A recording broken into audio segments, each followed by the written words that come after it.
Hey Karla, thanks so much for joining the show today. Thank you for having me, Alex. Yeah, of course. And to get started, can you tell us a little bit about your journey in design? That's a great question.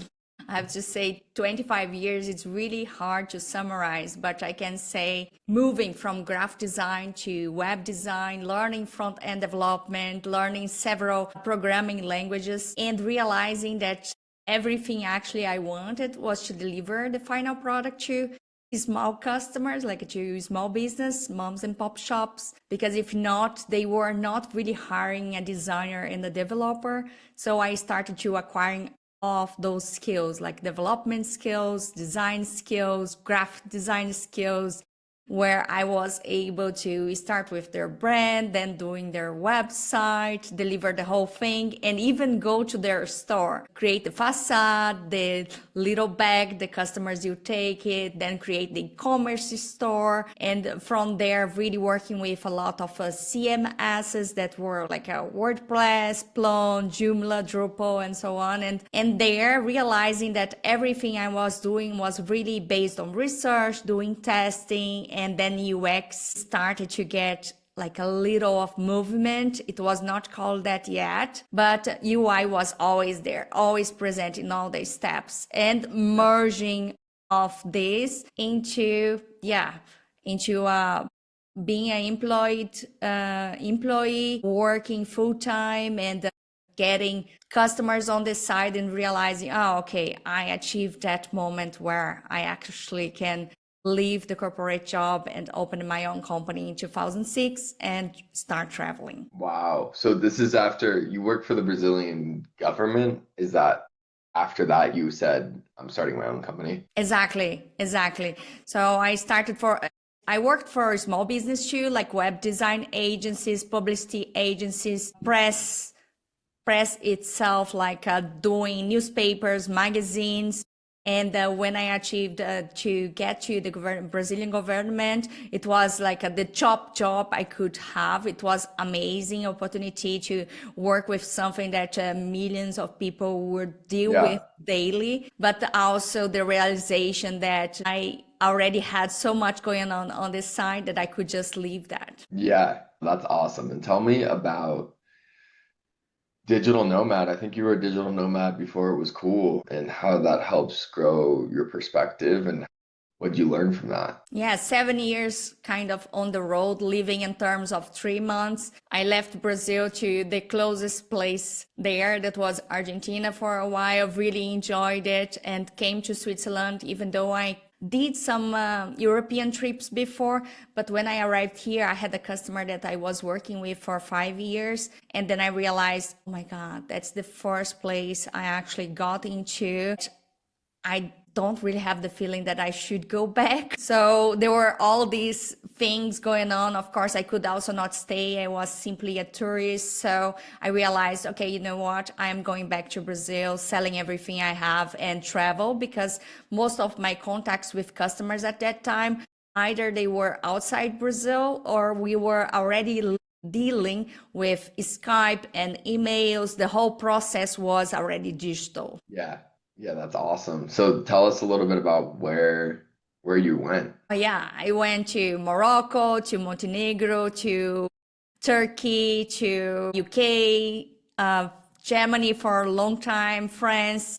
And it was really amazing to see how design was so different everywhere. And it's still something I really appreciate, to go to this place and go to these fairs or even in the street markets to see different things, how they deal with materials. Like, I am definitely a digital product designer, but still I have this feeling for product design itself, that people are creating things out of the same thing over and over again, right? Like recycling or other types of textile. And I think it's really interesting how creativity works everywhere else. That's actually what is still makes me really wish to travel all the time. I think you picked up, correct me if I'm wrong, like seven languages. Is that correct? Yeah, six in Six total. language. Yeah. That's insane. And so how do you see language and culture affecting digital design? Oh, that's super interesting. You are never an insider until you speak the language of the place you are into, right? Like, I think that's super important to you to understand how things are. Like, there are a lot of things that in Switzerland, it took me maybe 4 or 5 years to understand what they actually mean. For example, exceptional, special, it's something that in Brazil is always good. Here in Switzerland, if you say like, oh, I went out with this guy and they say to you, oh, he looks special, it is not a good thing. So there are these nuances in the language that you really don't get, even that you think it works the same. And talking about design, I thought was really interesting to see, and is still interesting to see. For example, if you go to China, Japan, like they have this maximalism, I would say, into apps, right? That they can read so small letterings there, and that they can deal with it very well. And we are more minimalistic on those terms. But I thought was very interesting to see when I was in Africa that colors for action buttons were yellow. And those things that would not really cross my mind, because most of the time we made them red or we made them orange or green.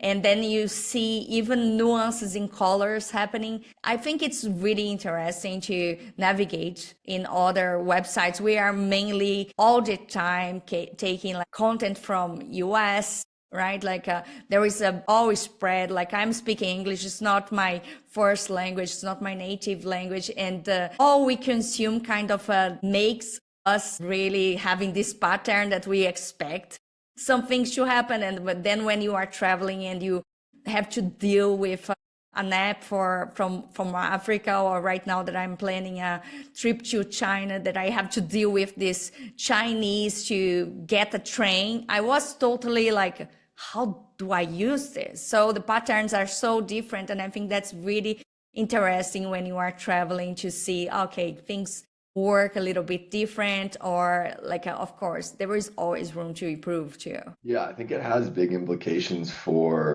like so many AI startups that are going global and, oh, we'll just slap a translator on it and, they'll be able to use it in China or they'll be able to use it in Germany. And I don't know if that's the right way to do it.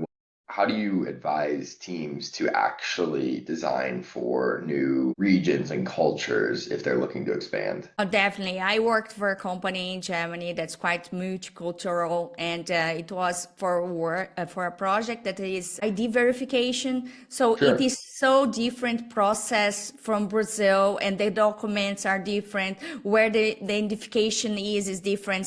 Some documents are front and back, some others are just straight one page. The place where the information is, how the information is secure or not. So all of those things need to be accounted for. And I really think it's interesting to have in the design team at least someone that can read that, right? Like it can read if the translation is actually accurate, if that is really user friendly. I think it's a must, right? Like you have UX writers for it too that you can really hire from that one language. Like a German, it is a bit tricky too. Like in German language, we have these words that just stack on top of each other. So you have long, long, long words. And then when you see the design kind of breaks, so you have to really be mindful and understand those. Yeah, I think the other nuance there is privacy, right? Like I think in the US, we've unfortunately been trained to just give up our data. And I know, and especially like Germany and other EU countries actually don't want to give up their data, which makes a lot of sense to me. So you have to know how each culture views their personal data and what they're willing to share. It seems very nuanced. That's totally tricky. I totally agree with you. Like here in Switzerland is the same. People are even afraid to use AI like ChatGPT. Do I put it things there? Do I not? What it knows, what it remembers. I think they are really worried about data privacy, and it's really tricky indeed. Like accept documents, even money, like bank accounts, walking with, for example, in Germany, people are used, at least in Berlin, people are used to walk with money because they don't trust in cards. And their mindset is so fun that is like, if you pay with a card, it's because you don't have the money in the bank to pay for it. Which is crazy because you have to pay the bill, but it's like, that's what they think. Wow. Yeah, that's extremely different. Let's switch to AI. I know you've been using it to do some very interesting stuff, even like with some music that your mom had made. Tell us a little bit about that. Yeah, I think AI right now it's really enabling you to do things you couldn't do before. Like I told you, I have been around for a while and I have been doing all of these digital products, kind of everything a bit. And I'm not really a specialist in everything besides digital product design, but that doesn't keep me from trying or to seeing how the process is there and so on. And the AI, it's really enabling right now for you to try things that you never tried before. Like I love music. I actually played violin for 1.5 years. And my mom started to write songs like maybe 3 years ago. She wrote hundreds, like maybe 300 or so. And I start reading them. They were really nice poems. So with these AI tools that we have right now, I just, created a whole persona based on her, kind of 70% based on her physical appearance, her voice, and her story, background, and so on. Not 100% like her because I don't want her to get to the frustration phase where I did all of it but I'm not able to deliver the same way. So it's really like some persona there. And that made me realize after launching an album on Spotify, YouTube Music, and all of this, like a singer really does, that we are so enabled right now. And I think it's just fantastic. Yeah, no, I love that. What advice do you have for new designers that are trying to break into the field today? Play. Start playing, don't be really that like I want to be a UX UI designer. I think like I had a talk with a friend of mine a couple of weeks ago, and I do believe that is a lot of people are learning UX UI is still like some for the good reasons, some for the salary, and the market is kind of saturated. A lot of people are looking for jobs and kind of demotivated in really doing something real. But you have the tools out there, you can try it yourself, you can create your own things, you can put apps to the app store like I did 21 times, you can create yourself a music video or an album and put it out there. So don't stop at UX UI. I think UX UI it's like an office package in the thousands that everyone actually needed to know, right? Like if you go to work in a company right now, they do know that you know how to use sheets like a Excel, do math there, and understand a little bit of data. So this is the basic, and UX UI kind of is too. Like you are supposed to know this stuff. So go a little bit further. Don't stop there. That's what Yeah, I would say. constantly be experimenting and testing these new tools for sure.